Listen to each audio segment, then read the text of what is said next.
అన్న ఏం పేరు అన్న? మహేష్. ఎట్లుంది ప్రభుత్వ పరిపాలన? బాగానే ఉంది. ఇప్పుడు పథకాలు అవి ఇవి నిరుపేదలకే చెందేటట్టు కాంగ్రెస్ ప్రభుత్వం చేస్తుంది. ఇంతకుముందు ప్రభుత్వం ఏమో బీఆర్ఎస్ కార్యకర్తలకే చేసేది. ఇది పేదల ప్రభుత్వం కాబట్టి పేదలకు అన్ని పథకాలు అందేలా చూస్తుంది. టైంకి వస్తలేమంటున్నారు ప్రజలు. వస్తాయి, ఒకదానికి వస్తాయి. వెనక ముందు అర్హులను గుర్తిస్తున్నాను. నిన్న మొన్న గ్రామ సభలు కూడా నడిచినాయి. గొడవలు కూడా అయినాయంట బాగా. ఇక్కడ ఏం గొడవలు ఏం లేవు, కానీ కావాలని చేస్తున్నారు గొడవలు తప్ప. అది బాగానే ఉంది. రాని వాళ్ళకి మళ్ళీ కూడా అప్లికేషన్లు తీసుకున్నారు.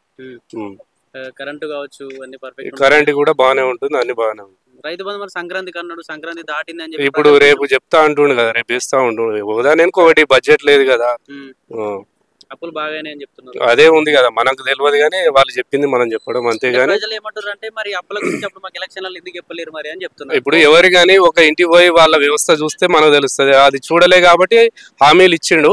ఇంకా 4 సంవత్సరాలు ఉంది, ఒకదానికి ఒకటి చేస్తాడు.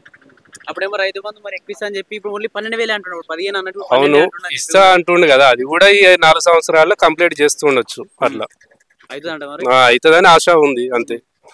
వాళ్ళ బీఆర్ఎస్ కార్యకర్తలు కొంతమంది పేదలను ఇట్లా రెచ్చగొట్టడం ద్వారా కొద్దిగా గొడవలు అవుతున్నాయి వేరే దగ్గర, కానీ ఇక్కడ మామూలుగానే ఉంది. బాగానే అన్ని పర్ఫెక్ట్ టైం వస్తున్నాయి. ఇక అందరికి ఇచ్చినట్టు మాకు ఫ్రీ కరెంట్ నడుస్తుంది, అందరికి నడుస్తుంది, బాగానే ఉంది. ఓకే, పింఛన్లు కూడా బాగానే టైంకి వస్తున్నాయి అంతే. Thank you. ఓకే.